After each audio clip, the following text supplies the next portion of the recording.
Les vrais chrétiens ne sont pas ceux qui servent Dieu quand Dieu les bénit, quand Dieu les élève, quand Dieu donne un enfant, quand Dieu donne un travail, quand Dieu donne un visa, quand Dieu donne un mariage, quand Dieu donne une protection.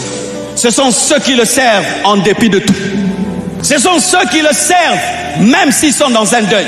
Lorsque ton mari te quitte, tu viens à l'église et tu loues Dieu.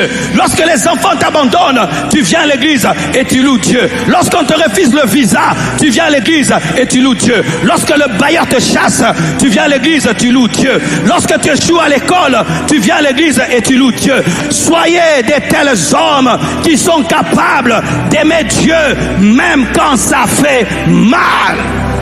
Même quand ça fait mal. Tout le monde sait dans l'église que tu as 10 ans de mariage sans enfant, mais ça ne touche pas ta joie. Tout le monde sait dans l'église que tu es spirituel, mais personne ne t'épouse. Tu as la quarantaine, 40 ans déjà. Tu es spirituel. À gauche, on se marie, à droite. Yo et osote. Mais tu chantes tous les jours. Ne perds pas ton zèle parce que l'âge avance. Ne perds pas ton zèle parce que l'âge avance.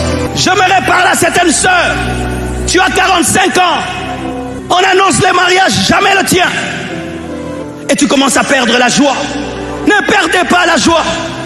La joie du chrétien ne vient pas du mariage, ne vient pas des enfants, ne vient pas de l'homme, de la femme, vient de Dieu. Si Dieu est là, cela me suffit. Si Dieu est là, cela me suffit. Si Dieu est là, cela me suffit. Lorsque vous êtes des mangeurs de pain et de poisson, le jour où Jésus va donner le sang et la chair, vous allez fuir.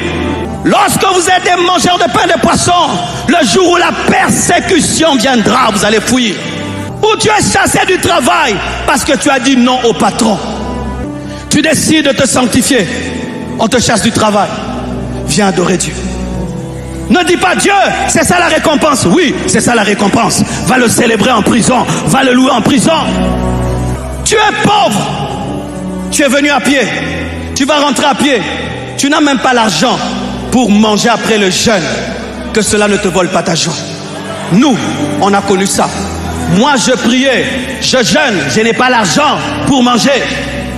Je faisais des croisades, frère. Je n'ai pas la nourriture après la croisade. Je n'ai même pas le pantalon pour prêcher. Le culte prend fin, tout le monde rentre à la maison. Moi, le pasteur, je suis devant l'arrêt, en train d'attendre un taxi et m'asseoir à deux devant. Tu finis le jeûne, tu vas emprunter du pain et du sucre. Mais tu viens à l'église, tu dis que Dieu vous bénisse. Que Dieu vous élève, que Dieu fasse de vous des grandes. Mais toi-même, tu n'as même pas 10 $. Frères et sœurs, les hommes normaux perdent le zèle. Si tu veux garder le zèle, tu dois être surnaturel. J'aimais ce que j'ai partagé avec le pasteur Ken, le zèle de la croix. Tu as la croix